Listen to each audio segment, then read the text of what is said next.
Ibrahim Traoré, né le 14 mars 1928 à Kéra, dans la commune de Bondokui, au Burkina Faso, est un militaire et homme d'État burkinabé.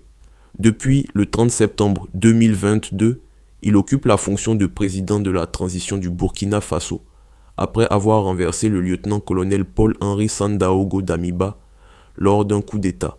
Son ascension rapide sur la scène politique a fait de lui l'un des dirigeants les plus jeunes de l'histoire de son pays, et son parcours est marqué par un engagement profond envers la sécurité nationale et la souveraineté du Burkina Faso.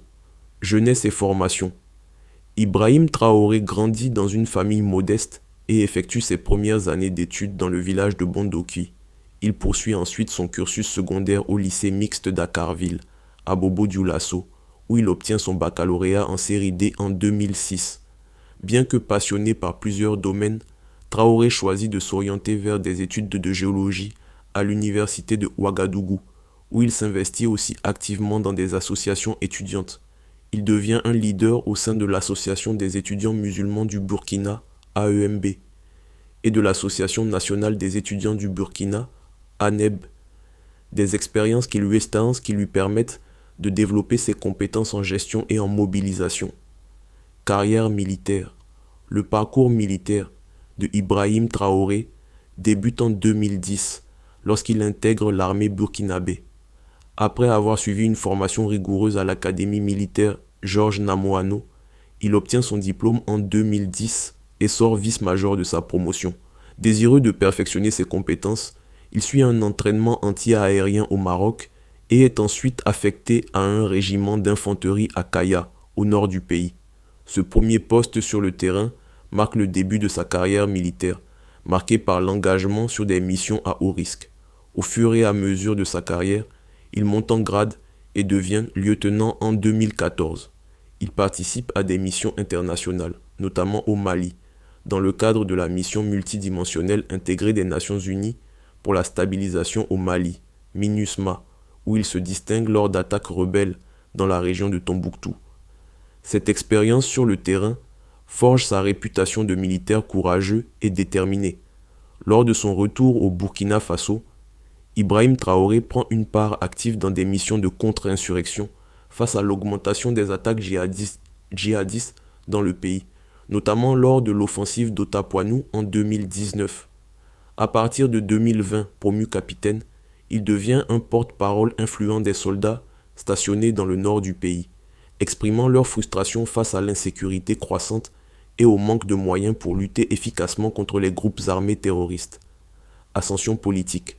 La situation sécuritaire précaire du Burkina Faso en 2022 constitue un tournant majeur pour Ibrahim Traoré.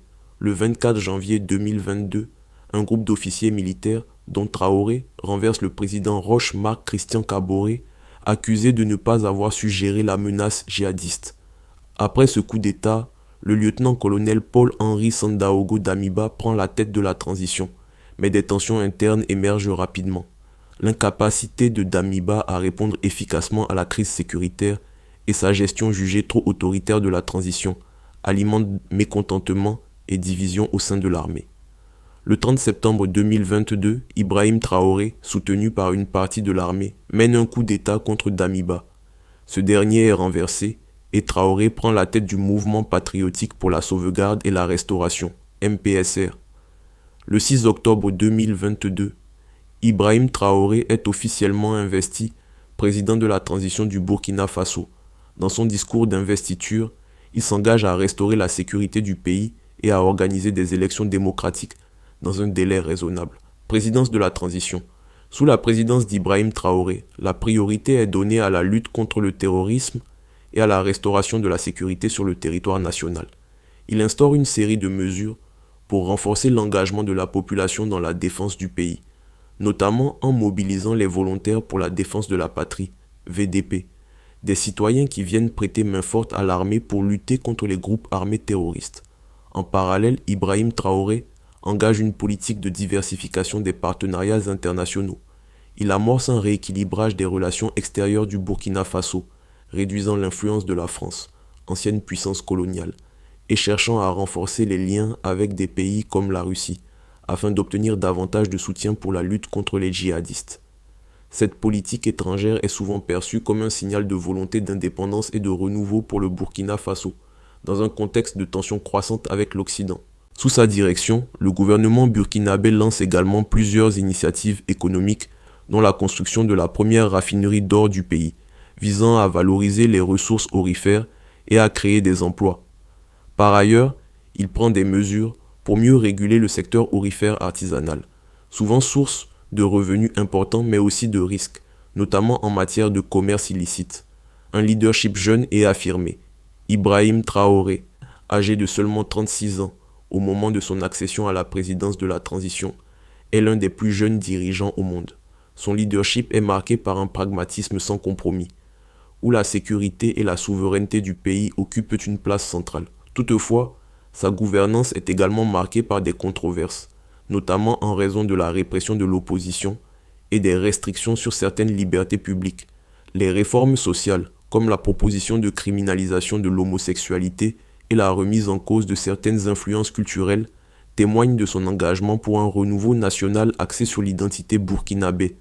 En 2024, un référendum a permis de prolonger son mandat de transition, le désignant comme candidat potentiel pour les élections présidentielles, qui devraient se tenir après la fin de la transition.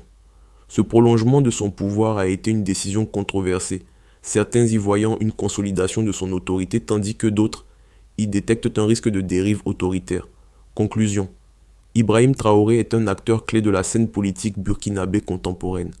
Son parcours, marqué par une ascension fulgurante dans l'armée et la politique, a fait de lui un symbole de la volonté de renouveau du pays, confronté à de nombreux défis internes et externes.